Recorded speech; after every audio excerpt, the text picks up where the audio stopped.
When we try to capture the infinite universe using the tools of strict logic, the system reaches a breaking point.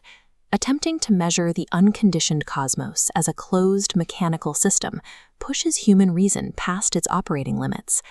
In the 18th century, Immanuel Kant mapped this threshold through his Antinomies of pure reason.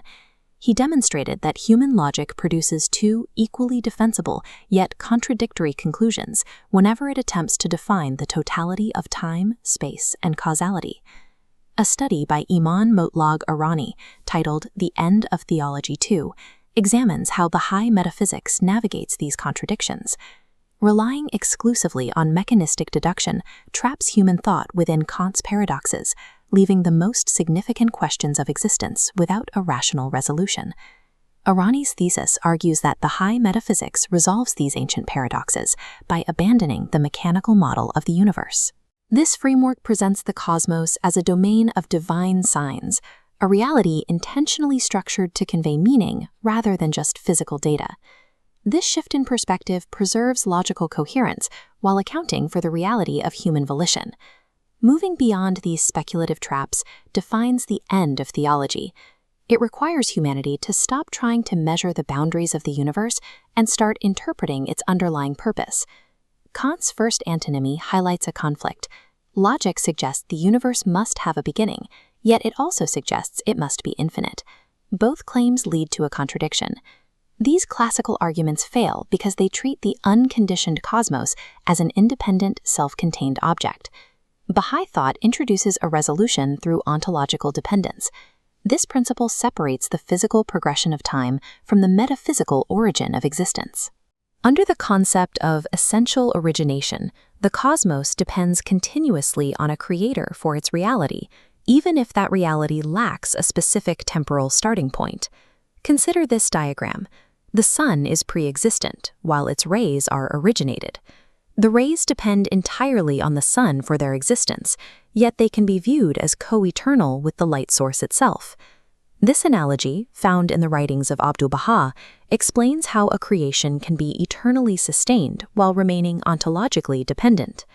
Treating the universe as a continuous outpouring of grace allows for temporal eternity without sacrificing the concept of a divine cause.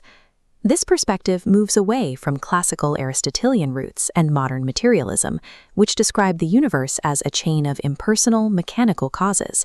Instead, it relies on teleological emergence, where the cosmos is understood as a reality unfolding with direction and purpose. Rather, the universe functions as an open text composed of dynamic signs, or ayat, reflecting profound divine attributes. This cosmological hierarchy is structured to draw human consciousness towards spiritual recognition and understanding.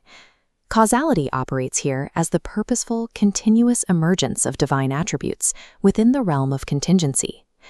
Kant's third antinomy addresses the tension between nature and morality. While physical laws suggest a deterministic universe, moral responsibility requires free will. The Baha'i resolution maintains that human action is defined by neither absolute compulsion nor absolute delegation. Abdu'l-Baha uses a steamship to demonstrate this. The power sustaining existence is the engine, provided by divine assistance. Humans don't generate their own power. However, human will functions as the rudder. We determine our direction, exercising choice within a reality sustained by a higher power. Human agency is real and effective, but it operates within a matrix of divinely supported existence. Kant's fourth antinomy concludes that reason cannot prove the existence of an ultimate, necessary being, either as part of the world or outside of it. The high metaphysics acknowledges this limitation through apophysicism, the recognition of the absolute transcendence of the divine essence. The essence of God remains forever inaccessible to human logic and stick-analytic thought. Humanity navigates this boundary by interfacing with the signs and attributes of the divine, moving focus from the inaccessible essence to its manifest effects. This knowledge is mediated through the manifestations of God, who serve as the necessary link between the absolute and the contingent world. Accepting the limits of reason provides the humility necessary to approach divine truth without falling into logical contradiction. This reconfiguration marks the end of theology as a speculative science. The effort to map the internal mechanics of the divine through pure reason has reached its limit. Logic alone cannot bridge the gap to the infinite. Eventually, these speculative structures collapse under their own weight. The cosmos serves as a space of orientation. This shifts the focus of theological inquiry toward praxis, the application of spiritual principles through ethical action. Relinquishing the attempt to define the physics of God allows humanity to focus on manifesting the attributes of God. Traditional eschatological concepts like apocalypse, resurrection, and the end of time are redefined within this framework. These terms describe the cyclical renewal of spiritual perception and the emergence of new stages in human history. This vision of historical and spiritual progress is deeply connected to the reality where the Baha'i revelation began. The ultimate priority of this theology is the establishment of concord, fellowship, and mutual care among all people.